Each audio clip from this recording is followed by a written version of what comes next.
नमस्कार, ESPN 9 news देख रहे हैं आप। मैं हूं आपके साथ दिनेश कुमार। मध्य प्रदेश में विधानसभा के उपचुनाव को लेकर के सरगर्मियां तेज हो गई हैं। आमतौर पर देखा जाता है कि लोकसभा चुनाव के जो सीट खाली होती है उसके 6 महीने के अंदर चुनाव करवाना होता है और ऐसे में अब आगामी चंद दिनों में ही मध्य प्रदेश समेत देश भर में जो सीटें खाली हैं लोकसभा चुनाव के दौरान तमाम वो प्रत्याशी जो विधानसभा के सदस्य हुआ करते थे, चुनाव जीत करके संसद पहुंचते हैं, वो सीटें खाली हो गई हैं। चाहे उत्तर प्रदेश हो, मध्य प्रदेश हो या तमाम और राज्य, वहां पर उपचुनाव होने वाला है।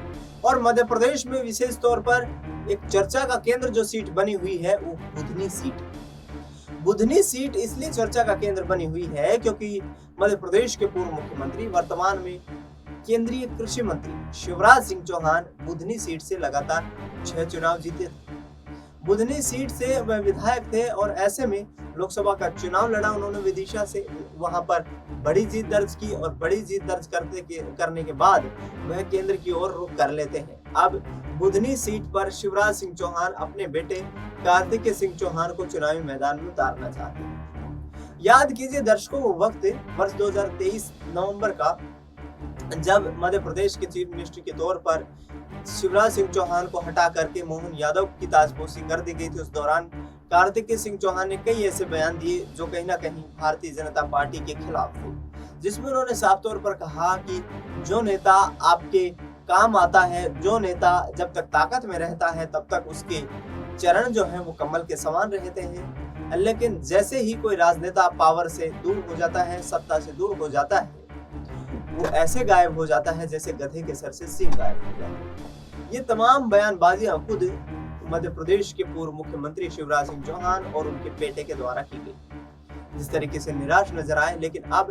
बेटे कार्तिकेय सिंह चौहान को चुनावी मैदान में उतारने की तैयारियां कर रही है कांग्रेस पार्टी की तरफ से। विक्रम मस्तान पर चुनावी मैदान में यहाँ पर दांव लगाया जा सकता है क्योंकि उन्होंने शिवराज सिंह चौहान के खिलाफ लोकसभा का चुनाव लड़ा था।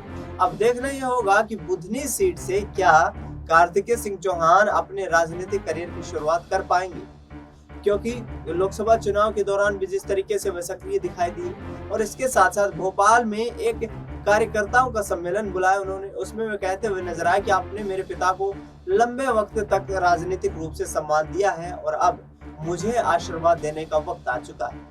यानी कि विदिशा सीट से जिस वक्त शिवराज सिंह चौहान ने जीत दर्ज की थी, उसके बाद अब बुधनी उपचुनाव में कार्तिकेय सिंह चौहान अपने भाग्य को आजमाना चाहते हैं। देखना ये होगा कि शिवराज सिंह चौहान के मजबूत सियासी चेहरे के तौर पर क्या उन्हें जीत नसीब हो पाएगी। फिलहाल इस खबर में इतना ही। देश दुनिया की तमाम बड़ी खबरों के लिए आप देखते रहिए एसपीएन 9।